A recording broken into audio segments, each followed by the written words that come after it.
Hello good மார்னிங்க. Welcome சோமுகலா official YouTube சேனலுங்க. நம்ம இன்றைக்கி 20th டேபிளை ரீச் பண்ணிக்கிறேங்க. சக்ஸஸ்ஃபுல்லாக 20th டேபிளையுமே கம்ப்ளீட் பண்ணிட்டேங்க. இன்னையோட நம்ம நாளையிலேருந்து நியூ சாப்டர்ஸ்குள்ளே போகலாங்க. நான் நோட்டில் ரைட் பண்ணாமல் ப்ராப்பராக நான் வந்து போர்டு வச்சு தான் ரைட் பண்ண போகிறேங்க. நீங்கள் இன்ட்ரெஸ்டிங்காக பாருங்கள். குழந்தைகளுக்கு டேபிள்ஸில் நோட் போட்டு ரைட் பண்ணியிருப்பீங்க. ஒரு டேபிளாக அவங்க கம்ப்ளீட் பண்ண நீங்கள் நெக்ஸ்ட் டேபிளுக்கு மூவ் ஆகுங்க. நீங்கள் ப்ராப்பராக அவங்களுக்கு டெஸ்ட் வைங்க. கண்டிப்பாக அதை வந்து நான் பண்ணினதுக்கு ஒரு க்ரெடிட் வேணும்னா அவங்க எல்லாருமே வந்து டேபிள்ஸை ரைட் பண்ணணுங்க. அது ஒன்று மட்டுமே ஒரே ஒரு எனக்கு சாட்டிஸ்ஃபேக்ஷன் கிடைக்குங்க. இப்போ நான் டேபிள்ஸ்குள்ளே போகிறதுக்கு முன்னாடி ஈஸி ட்ரிக் என்னென்னா ஈவன் நம்பர்ஸு. ஸோ நம்ம ஏற்கனவே ஈவன் நம்பர்ஸை நிறைய டைம் ரிப்பீட் பண்ணிக்கிறேங்க. ஸோ இன்னும் ஒன் டைம் நான் ரிப்பீட் பண்ணுறேன். நீங்கள் 10க்குள்ளே இருக்கிற ஃபஸ்ட்டு ஈவன் நம்பர்ஸை ஆர்டர் வைஸ் ரைட் பண்ண வைங்க. 2, 4, 6, 8, 10ங்க. ஸோ இதுக்கு முன்னாடி பிஃபோர் 1 ரைட் பண்ணிங்கன்னா நெக்ஸ்ட்டு 10ங்க. பிஃபோர் 2 ரைட் பண்ணிங்கன்னா நெக்ஸ்ட்டு 10ங்க. பிஃபோர் 3 ரைட் பண்ணிங்கன்னா நெக்ஸ்ட்டு 10ங்க. ஸோ அப் டு 50 வரைக்கும் நீங்கள் ரைட் பண்ண வச்சுருங்க. ஸோ இதை நம்ம ரைட் பண்ணோம்னா மட்டும்தான், இதை பேராகிராஃப் வச்சு தான் நம்ம வந்து 20th டேபிள் ஃபுல்லாக கம்ப்ளீட் பண்ணுற மாதிரி இருக்குங்க. நெக்ஸ்ட்டு 20 ஈவன் நம்பர்ஸை தான் நம்ம கண்டினியூட்டியாக ரைட் பண்ணுறேங்க. 20 டேபிள்ஸை பொறுத்த வரைக்கும் நம்ம ஆட் நம்பர்ஸ் ஈவன் நம்பர்ஸ்னு அந்த மாதிரி நம்மளுக்கு கம்பைன் பண்ணி நம்ம ரைட் பண்ணிகிட்டு இருந்தோங்க. ஆனால் 20th டேபிளை பொறுத்த வரைக்கும் நம்ம கண்டினியூட்டியாக நம்ம அப் டு 20 வரைக்குமே நம்ம ஈவன் நம்பர்ஸை மட்டுமே தான் ரைட் பண்ண போகிறோங்க.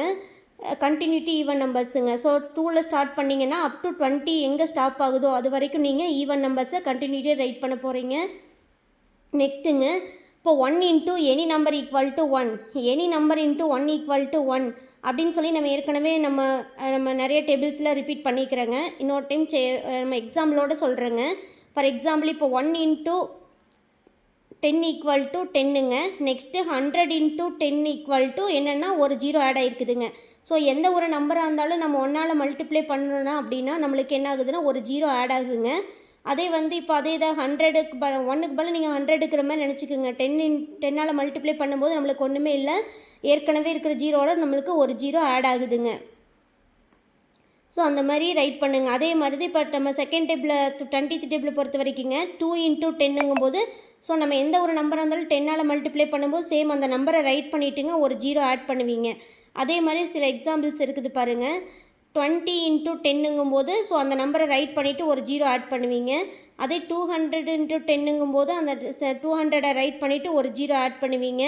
2000 இருக்கும்போது 10ஆல் மல்டிப்ளை பண்ணிங்கன்னா 2000 ரைட் பண்ணிவிட்டு ஒரு 0 ஆட் பண்ணுவீங்க. ஸோ இந்த மாதிரி ப்ராசஸ் வந்து நம்மளுக்கு போயிட்டே இருக்குங்க. அதாவது என்னென்னா எந்த ஒரு நம்பராக இருந்தாலுமே நம்ம ஒரு 0வால் அதாவது 10ஆல் மல்டிப்ளை பண்ணணும் அப்படின்னா நம்மளுக்கு ஒன்றுமே இல்லை, அந்த நம்பரை அப்படியே ரைட் பண்ணிவிட்டுங்க நம்ம ஒரு 0 ஆட் பண்ணிக்கிறோங்க. 10ஆல் மல்டிப்ளை பண்ணும்போது மட்டும் 1ஆல் மல்டிப்ளை பண்ண அந்த நம்பரை அப்படியே ரைட் பண்ணுவீங்க. அதே வந்து 20ஆக இருக்கும்போது எந்த ஒரு நம்பராக இருந்தாலும் 10ஆக இருந்துச்சுன்னா ஒரே ஒரு 0 மட்டும் அந்த சேம் நம்பரை ரைட் பண்ணிவிட்டு ஆட் பண்ணுவீங்க. ஸோ இப்போ நம்ம டேபிள்குள்ளே போகலாங்க. டேபிள்குள்ளே போகிறதுக்கு முன்னாடி நம்ம ஏற்கனவே சொன்ன மாதிரி கண்டினியூட்டி ஈவன் நம்பர்ஸை ரைட் பண்ணுறீங்க. 2லேருந்து ஸ்டார்ட் பண்ணி 20 அப் டு 20 எங்கே கம்ப்ளீட் ஆகுதோ அது வரைக்கும் ரைட் பண்ணுவீங்க. ஸோ இப்போ நம்ம ரைட் பண்ணலாங்க. ஃபஸ்ட்டு ஸ்டார்ட் பண்ணுற நம்பர் 2ங்க, நெக்ஸ்ட்டு 4ங்க, next 6, 10, 10, 12, 14, 16, 18, 20. So up to 10 complete ஆயிடுச்சுங்க.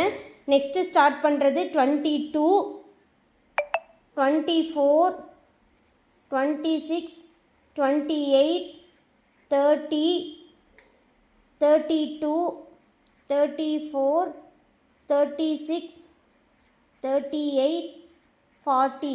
ஸோ அப் டு 20 நம்மளுக்கு கம்ப்ளீட் ஆயிடுச்சுங்க. நெக்ஸ்ட்டு நம்ம பாருங்கள், நம்ம கான்செப்ட் படி எந்த ஒரு நம்பராக இருந்தாலும் நம்ம 0வால் மல்டிப்ளை பண்ணினோம்னா நம்மளுக்கு ஒரு 0 மட்டும் ஆட் ஆகுங்க. ஸோ அந்த ஃபார்முலா படி நம்ம இப்போ 2ஆல் ஒரு நம்பரை மல்டிப்ளை பண்ண இப்போ பாருங்கள் செகண்ட் டேபிள் அப்படியே நம்ம ரைட் பண்ண மாதிரி ஆயிடுச்சுங்க. நீங்கள் 0ங்கிறதே கன்சிடர் பண்ணாமல் 2 இன்ட்டு ஸோ அப் டு 20 வரைக்கும் ரைட் பண்ண மாதிரி ரைட் பண்ணிவிட்டுங்க. நெக்ஸ்ட்டு வந்து நீங்கள் ஒரு 0s மட்டும் ஆட் பண்ணுற மாதிரிங்க. ஸோ செகண்ட் டிஜிட்ஸ் எல்லாமே நம்மளுக்கு 0, 20 இருந்தாலும் 30 இருந்தாலும் 40 இருந்தாலுமே ஸோ நம்ம மல்டிப்ளை பண்ணது என்னவோ அதை பண்ணிவிட்டு நம்ம ஃபஸ்ட்டு நம்ம என்ன பண்ணுவோன்னா 0s மட்டும் ஆட் பண்ணுற மாதிரி வருங்க.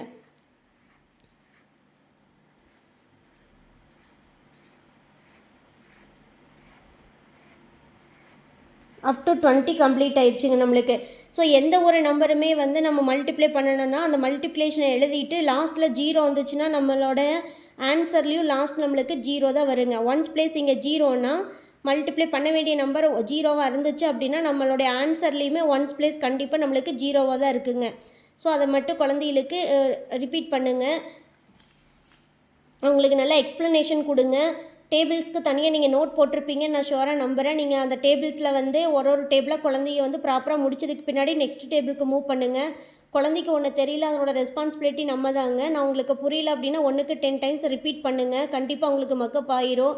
ரிப்பீட் டெஸ்ட் வைக்கும்போது மைண்டில் கண்டிப்பாக செட் ஆயிரும். அவங்களுக்கு டைம் எடுத்துக்கிட்டாலுமே கண்டிப்பாக அவங்களால பாசிபிள் கண்டிப்பாக அவங்களுக்கு பண்ண முடியும். நீங்கள் ஹோப் கொடுங்க.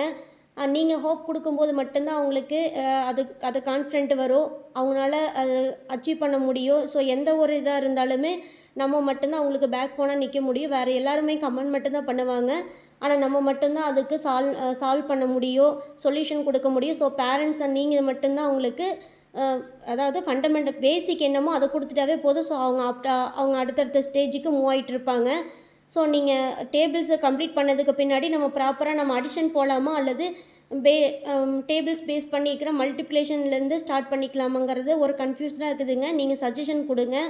நம்ம நீங்கள் சொன்ன மாதிரி அடிஷன் ஸ்டார்ட் பண்ணுறதுனால பண்ணலாம். அப்படி இல்லை அப்படின்னா நம்ம பேசிக் மல்டிப்ளிகேஷனோடைய பேசிக் என்னமோ செகண்ட் டேபிளை பேஸ் பண்ணி மல்டிப்ளிகேஷன் சம் சால்வ் பண்ணலாம். நெக்ஸ்ட்டு 3rd டேபிள் 4th டேபிள்னு சொல்லிவிட்டு நம்ம சம் சால்வ் பண்ணலாங்க. குழந்தை இப்போ தான் மல்டிப்ளிகேஷன் ஸ்டார்ட் பண்ணுற மாதிரி இருந்ததுனாலும் பாருங்கள். இல்லை பெரிய குழந்தைகளுக்கு மல்டிப்ளிகேஷன் தெரியல, நான் எவ்வளோ தூரம் உங்களுக்கு சிம்பிளாக உங்களுக்கு சால்வ் பண்ண சொல்ல முடியுமோ அவ்வளோ தூரம் நான் சிம்பிளிசிட்டி பண்ணி தர்றேங்க. ஸோ நீங்கள் பாருங்கள். உங்களுக்கு எதாவது சஜஷன் இருந்தாலும் சொல்லுங்கள். ஸோ ஏதாவது இன்ட்ரெஸ்டிங்கான டாபிக்ஸ் இருக்குது, ஸோ நீங்கள் இதை ஃபாலோ பண்ணுங்கன்னு சொன்னீங்கனாலும் நான் அக்செப்ட் பண்ணுறேங்க. டேபிள்ஸ் போட்டு ரைட் பண்ணி நீங்கள் பண்ணியிருந்தால் எனக்கு கமெண்ட்ஸ் பண்ணுங்கள். சப்ஸ்கிரைப் பண்ணாலும் சப்ஸ்கிரைப் பண்ணிவிட்டு பெல் ஐக்கான் கொடுங்க. இன்ட்ரெஸ்டிங்கான நிறைய டாபிக்ஸ் உங்களுக்காக வெயிட் பண்ணிகிட்டு இருக்குது. கண்டிப்பாக நீங்கள் சப்ஸ்கிரைப் பண்ணிக்க வேல்யூபிளாக நாங்கள் இருக்குங்க. உங்களுக்கு பிடிச்சிருந்துச்சுன்னா சப்போர்ட் பண்ணுங்கள். ஃப்ரெண்ட்ஸ்க்கும் ரிலேட்டிவ்க்கும் ஷேர் பண்ணுங்கள். Thanks for வாட்சிங்க. Thank you so much.